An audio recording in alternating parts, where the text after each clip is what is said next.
Bismillahirrahmanirrahim. Assalamualaikum warahmatullahi wabarakatuh. Kembali lagi dengan saya Sisi Soraya. Saya akan membawakan materi tentang manajemen badan usaha dalam perekonomian Indonesia. Nah, di sini ada bagannya yang akan kita pelajari, yaitu yang pertama itu unsur-unsur manajemen. Nah, di sini ada manajemen, ada badan usaha, ada perekonomian. Nah, dari manajemen badan usaha dan perekonomian Indonesia ini tentunya akan ada manajer atau pemimpin gitu. Nah, terus ada juga fungsi-fungsi manajemen. Nah, fungsi manajemen ini ada 4, yaitu perencanaan atau planning, pengorganisasian atau organizing, ada penggerakan atau actuating, dan juga ada pengawasan atau controlling. Nah, setelah adanya fungsi-fungsi manajemen, tentunya akan ada tujuan organisasi atau perusahaan yang akan dicapai. Nah, bagan tersebut memperlihatkan arus hubungan antara unsur-unsur manajemen dan fungsi manajemen bagi badan usaha.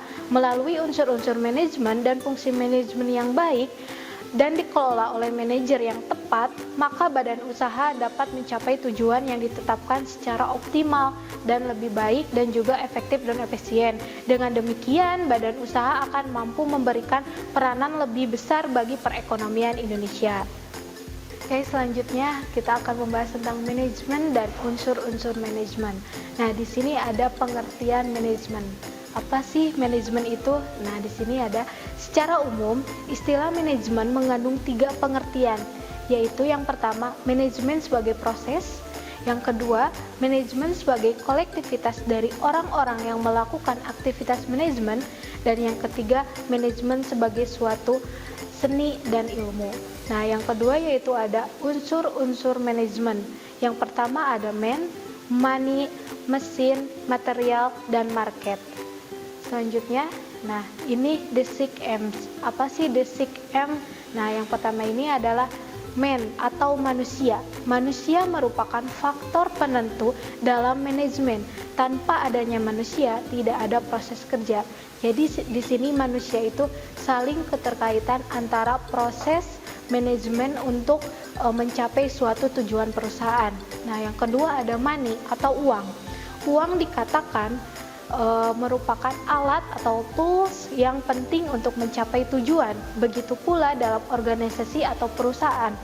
Nah, uang berfungsi untuk membayar gaji bagi mereka yang melakukan proses perencanaan, mengadakan pengawasan, bekerja dalam proses produksi, membeli bahan, dan peralatan-peralatan lainnya. Dan uang juga termasuk untuk membiayai modal dan gaji-gaji karyawan yang ada dalam perusahaan tersebut. Nah, yang selanjutnya yaitu material atau bahan. Material atau bahan, baik bahan setengah jadi maupun basah atau setengah jadi pun diperlukan dalam proses pelaksanaan kegiatan. Karena itu, materi juga merupakan sarana untuk mencapai tujuan atau produk yang bisa ditawarkan oleh perusahaan kepada konsumen atau bisa konsumen untuk meningkatkan market perusahaan. Nah, yang keempat ada mesin. Mesin merupakan salah satu kemajuan teknologi yang membantu pekerjaan manusia menjadi lebih mudah. Tentunya mesin sangat diperlukan dalam kegiatan operasi perusahaan. Nah, mesin dengan manusia ini juga saling berhubungan, karena kalau misalkan dalam perusahaan cuma ada mesin dan tidak ada manusia, itu bagaikan tidak adanya kesempurnaan dalam perusahaan dan harus saling berkaitan dan saling membantu seperti itu. Nah, yang selanjutnya yaitu ada metode. Nah, metode ini adalah cara untuk pekerjaan agar berdaya guna dan berhasil guna untuk memperlancar jalannya usaha. Diperlukan metode kerja yang tepat. Jadi dari setiap perusahaan pasti akan metode atau strategi yang digunakan perusahaan untuk bisa menarik konsumen atau bisa berjualan produk itu di market dan bisa bisa disebarluaskan di market dan diterima oleh konsumen. Nah, selanjutnya yaitu market atau pasar. Nah, market atau pasar ini sangat penting dalam perusahaan. Pasar merupakan faktor penting dalam mencapai tujuan perusahaan. Penguasaan pasar menjadikan perusahaan tetap terjaga kelangsungan hidupnya, sehingga proses produksi tetap berproses atau beroperasi dan tujuan utama perusahaan tercapai, yaitu mencapainya laba. Tentunya laba atau keuntungan itu nomor satu untuk perusahaan. Selanjutnya ada fungsi manajemen dalam pengelolaan badan usaha. Nah, di sini ada fungsi-fungsi manajemen. Oke, di sini yang pertama ada planning atau perencanaan. Planning atau perencanaan merupakan langkah awal untuk mencapai suatu tujuan perusahaan. Perencanaan adalah penentuan terlebih dahulu apa yang akan dikerjakan. Bagaimanakah suatu rencana dikatakan baik, maka perencanaan yang baik memuat unsur-unsur pertanyaan seperti 5W, yaitu what, who, when, why, dan where, seperti itu. Nah, yang kedua ada organizing atau organisasi, adanya pengelompokan ya. Pembagian kerja ini dalam fungsi organisasi menimbulkan sebuah struktur organisasi. Adanya struktur organisasi seperti adanya manajer, terus adanya karyawan, adanya pimpinan, dan juga adanya hubungan dengan luar perusahaan atau dengan investasi dan atau dengan konsumen, seperti itu. Yang selanjutnya ada actuating atau penggerakan. Nah, dari adanya organisasi, adanya planning, tentunya harus ada penggerakan dari suatu perusahaan. Nah, actuating, dan di sini manajer perlu adanya penggerakan atau menggerakkan bawahan dan mengkoordinasi kegiatan bawahan yang beraneka macam hingga terorganisasi atau terkoordinasi pada suatu arah, yaitu tujuan perusahaan. Nah, selanjutnya ada controlling atau actuating. Nah, semua bagian yang terlibat dalam melaksanakan pekerjaan guna mencapai suatu tujuan perusahaan perlunya dilakukan tindakan pengawasan dan korektif atau korektif apabila terjadi penyimpangan. Karena itu manajer perlu menilai kembali segala hal yang telah dikerjakan dan melakukan tindakan korektif atau koreksi sehingga hasil pekerjaan sesuai dengan rencana. Itu. Nah, selanjutnya ada tingkatan manajemen. Nah, yang pertama itu ada top management. Nah, manajemen tingkatan atas atau top management disebut juga sebagai pimpinan. Nah, manajemen ini terdiri atas kelompok kecil eksekutif yang bertanggung jawab atas keseluruhan manajemen suatu organisasi atau perusahaan, yang termasuk dalam tingkatan adalah anggota dewan direksi dan presiden perusahaan. Nah, top management ini sangat-sangat berpengaruh terhadap perusahaan atau tujuan perusahaan. Yang kedua yaitu middle management atau manajemen tingkat menengah. Nah, tingkat menengah ini membawahi dan mengarahkan kegiatan-kegiatan manajer lainnya, dari kadang-kadang yang juga karyawan operasional. Yang termasuk dalam tingkatan ini adalah kepala-kepala bagian, kepala divisi, dan kepala seksi. Itu. Dan juga ada supervisor manajemen ya, sering disebut dengan kepala atau pemimpin atau leader, atau juga bisa disebut mandor ya, dan penyelia atau supervisor. Nah, termasuk dalam tingkat ini adalah kepala mandor dan mandor manajemen itu memimpin dan mengawasi tenaga-tenaga operasional. Jadi supervisor manajemen itu jadi langsung terjun ke lapangan untuk memandorkan atau mengkoordinasi karyawan-karyawan yang sedang mengerjakan atau mencapai suatu tujuan perusahaan tersebut. Nah, yang selanjutnya yaitu bidang-bidang manajemen. Nah, di sini ada 5 bidang-bidang manajemen. Yang pertama yaitu manajemen produksi. Yang pertama, manajemen produksi adalah kegiatan pengaturan secara maksimal dari faktor-faktor produksi, baik dari alam, tenaga kerja, modal, dan skill atau kemampuan, agar dapat menciptakan dan menambah guna suatu barang secara lebih baik. Selanjutnya ke manajemen sumber daya manusia. Nah, sumber daya manusia yang terbaik adalah mereka yang memiliki kemampuan atau keahlian yang baik dan juga bisa bisa mempunyai kreativitas dan jiwa seni yang dimilikinya.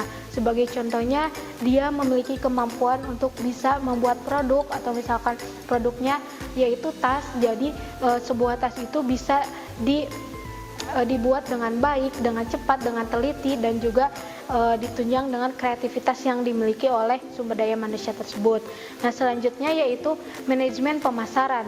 Kegiatan manajemen berdasarkan fungsinya yang pada intinya berusaha untuk mengidentifikasi apa sih sesungguhnya yang dibutuhkan oleh konsumen dan bagaimana cara pemenuhan dalam diwujudkannya. Jadi adanya pemasaran dalam produk, apa sih yang dibutuhkan konsumen dan apa yang dibutuhkan oleh pasaran, dan manajemen pemasaran ini bisa mengelola dan juga mengkoordinir apa yang harus dia pasarkan seperti itu. Lalu manajemen keuangan. Kemampuan manajemen keuangan dalam mengatur arus lalu lintas keluar masuk uang pada berbagai keperluan dan sumber dana. Jadi manajemen keuangan ini sangat-sangat diperlukan karena adanya arus keluar kas masuk uang dari suatu perusahaan tersebut dan harus dikelola dengan baik. Nah, yang terakhir ada manajemen perkantoran. Manajemen perkantoran menitik beratkan pada cara mengatur atau mengelola kantor agar tercipta kelancaran kegiatan administrasi. Nah, dari yang tadi keuangan, sumber daya, produksi, dan pemasaran, tentunya juga harus adanya pengelolaan dalam administrasi perkantoran supaya adanya berkas-berkas atau hasil yang bisa dikoreksi atau bisa digunakan kembali seperti itu. Nah, selanjutnya ada peranan badan usaha dalam perekonomian nasional. Nah, yang pertama ada pengertian badan usaha. Badan usaha adalah suatu rumah tangga ekonomi yang menggunakan modal dan tenaga kerja guna mengusahakan pemenuhan kebutuhan hidup dengan tujuan untuk memperoleh laba. Nah, jadi badan usaha ini yang terpenting adalah mereka memperoleh laba dengan semaksimal-maksimalnya. Nah, selanjutnya yaitu ada badan usaha milik negara atau kita sering menyebutnya yaitu BUMN. Nah, BUMN ini adalah badan usaha yang didirikan oleh negara yang modalnya sebagian atau seluruhnya berasal dari negara. Contohnya perusahaan umum, perusahaan persereo, terus perseroan terbatas lainnya. Nah, selanjutnya yaitu ada badan usaha milik swasta atau sering kita sebut BUMS. Nah, BUMS ini merupakan badan usaha yang sepenuhnya dimiliki oleh pihak swasta atau perseorangan maupun persekutuan dan di luar dari jangkauan negara atau pemerintah. Terus, bentuk-bentuk badan usaha swasta ini adalah badan usaha perseorangan, persekutuan firma, perusahaan komanditer atau CP, perseroan terbatas atau PT. Nah, itu termasuk ke badan usaha milik swasta atau perseorangan. Nah, selanjutnya itu badan usaha milik daerah atau sering kita sebut BUMD. Nah, BUMD adalah perusahaan yang didirikan dan dimiliki oleh pemerintah daerah berdasarkan peraturan daerah dengan modal sebagian atau seluruh milik pemerintah daerah. Nah, contohnya perusahaan air minum, perusahaan dagang, rumah pemotongan hewan, perusahaan dagang bank pasar, terus ada bank pembangunan daerah, yang contohnya itu ada Bank Jateng, Bank Papua, Bank DKI, Bank Jabar atau Jawa Barat, dan ada juga Bank Sumsel atau Sumatera Selatan. Nah, selanjutnya ada peranan BUMN, BUMD, dan BUMS terhadap peningkatan kemakmuran rakyat Indonesia. Apa aja sih peranannya? Yang pertama itu ada peranan BUMN. Yang pertama yaitu BUMN memberi pelayanan kebutuhan masyarakat terutama yang menyangkut hajat hidup orang banyak, misalnya listrik. Nah, PLN ini berarti termasuk ke BUMN. Nah, pelayanan jasa angkut, kereta api, PT KAI, dan juga minyak dan gas bumi atau Pertamina. Nah, yang kedua adanya BUMN sebagai sumber penerimaan negara. Sumber penerimaan negara berasal dari pajak. Tentunya seluruh rakyat Indonesia bisa atau misalkan ditagih atau berkewajiban untuk memberikan pajak, karena pajak tersebut akan dikelola oleh pemerintah untuk kebutuhan masyarakat atau rakyat Indonesia seperti jalan dan fasilitas negara yang lainnya. Yang ketiga ada memperluas lapangan kerja dalam mengurangi pengangguran. Dengan dibukanya lowongan kerja di beberapa pemerintah akan terciptanya lapangan kerja yang baru. Nah, pastinya di setiap daerah-daerah di Indonesia atau di kota-kota Indonesia pasti adanya lapangan pekerjaan yang atas nama BUMN atau misalkan badan usaha milik negara. Jadi dengan adanya perluasan lapangan pekerjaan, yang pertama yaitu mengurangi pengangguran dan meningkatnya pendapatan di setiap masyarakat Indonesia atau di rakyat Indonesia, yang tentunya akan menjadi dampak positif terhadap negara Indonesia atau pemasukan negara Indonesia. Nah, yang selanjutnya ada peran BUMS. Yang pertama yaitu membantu pemerintah dalam ekspor non-migas, misalnya perusahaan rokok, gudang garam, jarum, bentok, dan HM Sampurna. Nah, jadi dengan adanya ekspor non migas itu bisa membantu peranan atau misalkan membantu pendapatan BUMS dalam menjalankan badan usahanya. Nah, selanjutnya yaitu membantu pemerintah menciptakan lapangan kerja. Tentunya dalam peranan-peranan badan usaha itu akan ada tujuan-tujuan tertentu, yaitu menciptakan lapangan kerja dan meminimalisir pengangguran di negara Indonesia ini. Selanjutnya, sebagai partner pemerintah dalam mengelola sumber daya alam, contohnya di bidang perindustrian, Freeport Indonesia, Interported, terus bekerja sama dengan pemerintah untuk mengelola pertambangan emas. Nah, selanjutnya yaitu peran BUMD. Nah, yang pertama meningkatkan perekonomian dan perkembangan daerah dari penerimaan pajak daerah setempat akan meningkatkan pendapatan asli daerah. Nah, pajak-pajak ini dipungut oleh pemerintah daerah ya tentunya untuk meningkatkan pendapatan asli daerah. Terus yang kedua, memperluas kesempatan kerja daerah, membuka kesempatan kerja penduduk daerah setempat. Dan ini khususnya untuk calon-calon pekerja di suatu daerah tertentu. Nah, selanjutnya yaitu mengusahakan pemerataan pembangunan dan hasil-hasil pendapatannya yang diperoleh dari sektor pajak digunakan untuk pembangunan daerah setempat. Misalnya perbaikan jalan, terus sarana-sarana olahraga yang diperlukan oleh daerah setempat. Itu. Sekian materi yang telah saya sampaikan, semoga bermanfaat dan sampai berjumpa di video-video selanjutnya. Kunjungi sosial media lainnya seperti website kami di pkbmalkata.com, Facebook PKB Malkata Mananjaya, Instagram PKB Malkata _official. Dan terima kasih telah klik video ini.